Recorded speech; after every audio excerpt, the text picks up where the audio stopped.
Of camera story के सभी दर्शकों का हार्दिक स्वागत है। दोस्तों, आज हम एक नई स्टोरी सुनने वाले हैं। आज हमारी स्टोरी का टाइटल है डिलीवरी बॉय। आइए दोस्तों, फिर इस कहानी को हम सुनते हैं। एक शहर में लगातार 3 हत्याओं से सनसनी फैल जाती है। सीसीटीवी फुटेज से पता चलता है कि हत्यारा एक डिलीवरी बॉय है जो कि खाने की डिलीवरी का काम करता था। उस जगह पर जहां तीसरी हत्या हुई थी, वहां से उस लड़के का आईडी कार्ड भी बरामद किया गया जिसमें उसका नाम बॉब था। उसके ऑफिस में जाकर पता चलता है कि वह एक और डिलीवरी देने गया है और तभी पुलिस को सूचना मिलती है एक और हत्या हो चुकी है। इस शहर में हत्यारा बेखौफ होकर घूम रहा था और एक के बाद एक हत्या करता जा रहा था। प्रशासन के कान खड़े हो चुके थे। उसे लोकेशन ट्रैक करके गिरफ्तार कर लिया गया और उसे रिमांड रूम में ले जाया गया और ले जाकर पूछताछ करने पर पता चला कि ये हत्याएं उसने की ही नहीं है। वह तो केवल खाने की डिलीवरी देने जाता था। पुलिस के अधिकारी भी यह नहीं समझ पा रहे थे कि आखिर मामला क्या है।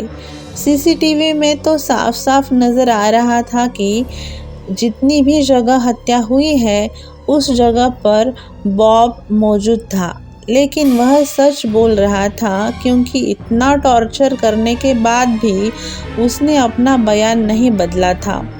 अधिकारियों को कुछ समझ में नहीं आ रहा था कि आखिरकार मामला क्या है और मामले में क्या चल रहा है।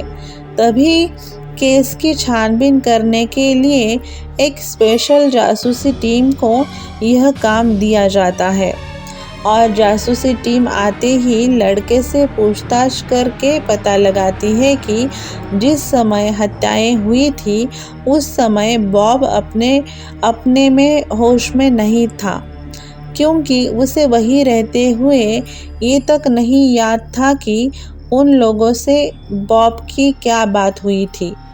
जासूसी टीम के अधिकारी बॉब का मस्तिष्क परीक्षण करवाना चाहते हैं क्योंकि उसी से पता चल सकता है कि उसकी मानसिक हालत ठीक है या नहीं और वह झूठ बोल रहा है या सच बोल रहा है।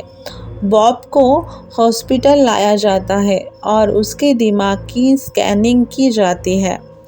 रिपोर्ट में पता चलता है कि बॉब के दिमाग में एक चिप लगी हुई है जिससे उसे कंट्रोल किया जाता है। यह बात पता चलते ही जासूसी समझ जाते हैं कि ज़रूर इन हत्याओं के पीछे कोई और है जो कि बॉब को मोहरा बनाकर अपराध को अंजाम दे रहा है और जासूसी टीम उसके दिमाग की चिप अनुसंधान केंद्र में भेज देते हैं जिससे यह पता लगाया जा सके कि उस चिप का कंट्रोल किस जगह से किया जा रहा है। जासूसी टीम की छानबीन चल रही होती है कि अचानक शहर में 2 हत्याएं और हो जाती है और वहाँ भी बॉब की तरह किसी और डिलीवरी बॉय के होने के सबूत मिलते हैं। जासूसी टीम के अधिकारी अब यह बात समझ चुके थे कि हत्यारा कोई और है, यह तो सिर्फ मोहरे है, लेकिन शायद अपराधी यह बात नहीं जानता था और वह लगातार जुर्म करता जा रहा था। चिप का परीक्षण होने के बाद पता चलता है कि इसे कंट्रोल करने के लिए 5 किलोमीटर के दायरे में ही रहना होगा, मतलब अपराधी शहर के अंदर ही है।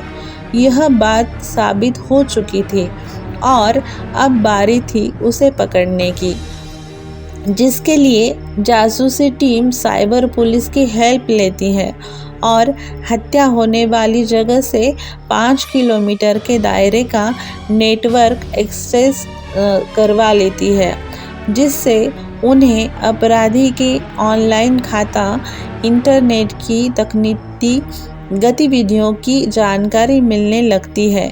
जासूसी टीम को कंप्यूटर स्कैन पर एक सिग्नल दिखाई देता है जिससे यह पता चलता है कि कुछ ही दूर पर एक और व्यक्ति कंट्रोल करके एक रिहायशी बिल्डिंग में भेजा जा रहा है और जासूसी टीम तुरंत उस लोकेशन पर पहुंच जाती है और हत्या होने के पहले ही उस व्यक्ति को गिरफ्तार कर लिया जाता है।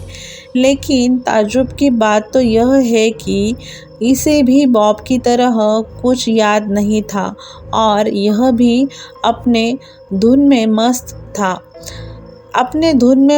था और बिल्डिंग के अंदर प्रवेश कर रहा था। लेकिन इसकी चिप अभी भी कनेक्ट होती है। इस वजह से उसे कंट्रोल करने वाले व्यक्ति की वर्तमान लोकेशन पता चल जाती है। जासूसी टीम पुलिस को अलर्ट करके उन्हें गिरफ्तार करवा लेती है। हत्यारों के गिरफ्तार होने पर मीडिया की लाइन लग जाती है और सारे शहर में ये बात आग की तरह फैल जाती है।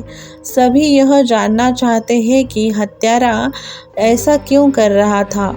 कुछ घंटों की पूछताछ से असली हत्यारा अपना अपराध स्वीकार कर लेता है और बताता है कि वह एक अनुबंधित हत्यारा कॉन्ट्रैक्ट किलर है और पैसे लेकर इस काम को अंजाम देता है।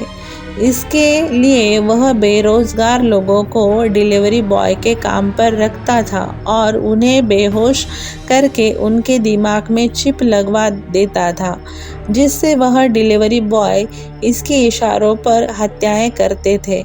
अपराधी के पकड़े जाने पर जासूसी टीम को पुलिस